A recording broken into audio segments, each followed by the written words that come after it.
মানুষটা আমার কাছে একটা বাইক চাইছে, যেভাবেই হোক বাইকটা আমাকে দিতেই হবে, কিন্তু এত টাকা আমি পাবো কোথায়? কি হয়েছে বৌমা? হ্যাঁ, দাঁড়ায় রয়েছো কেন?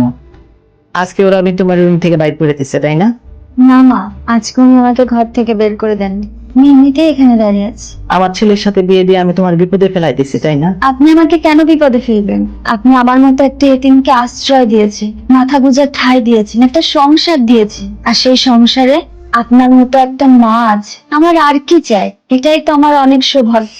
আমি বোধহয় আল্লাহর কাছে অনেক ভালো একটা কাজ করেছি, যার বিনিময়ে আপনার মতো একটা শাশুড়ি পেয়েছি। সত্যি কথা কি জানেন মা, প্রত্যেকটা ঘরে ঘরে যদি আপনার মতো একজন শাশুড়ি থাকতো, তাহলে কোনো মেয়েই তার সংসার ছেড়ে কোনোদিন কোথাও যেত না। এই ছেলে ছাড়া এই পৃথিবীতে আমার আর কেউ নাই।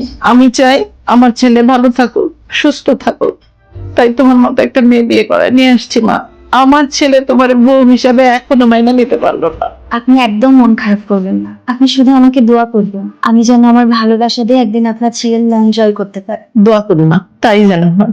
শুয়ে পড়ো গিয়ে। আপনি গিয়ে শুয়ে পড়ুন, আমি একটু পরে নিয়ে যাব। মেয়ে আমাদের অনেক পছন্দ হয়েছে, আপনি অনুমতি দিলে বিয়ের দিন তারিখ ঠিক করতে চাই। আলহামদুলিল্লাহ আপা, অনেক কষ্ট করে এই মেয়েটাকে আমি মানুষ করছি। ওর বাবা মা মারা যাওয়ার পর এই দুনিয়াতে একমাত্র আমিই ছিলাম।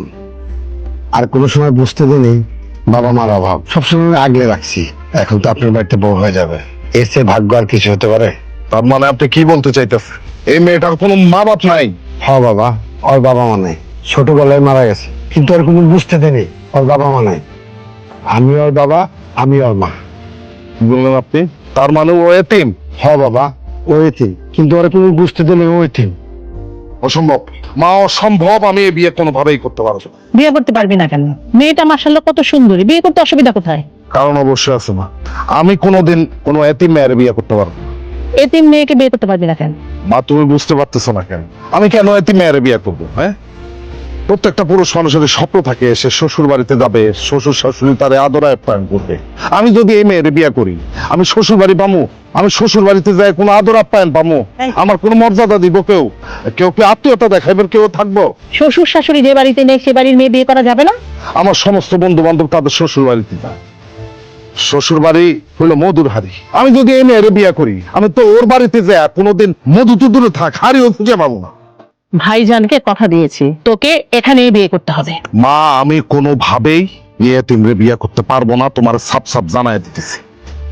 আমি তোর মা, আমি তোকে আদেশ করছি এই মেয়েকেই তোর বিয়ে করতে হবে। যদি এই মেয়েকে বিয়ে না করিস তাহলে আমি আমার সন্তান হিসেবে তোকে কোনোদিন পরিচয় দেব না। আমি তোকে ত্যায্য পুত্র করব। মা, এটা তুমি কি বলতেছো? একটা এতিম মেয়ের জন্য তুমি তোমার সন্তানকে ত্যায্য করবা? হ্যাঁ, আমি ত্যায্য করব।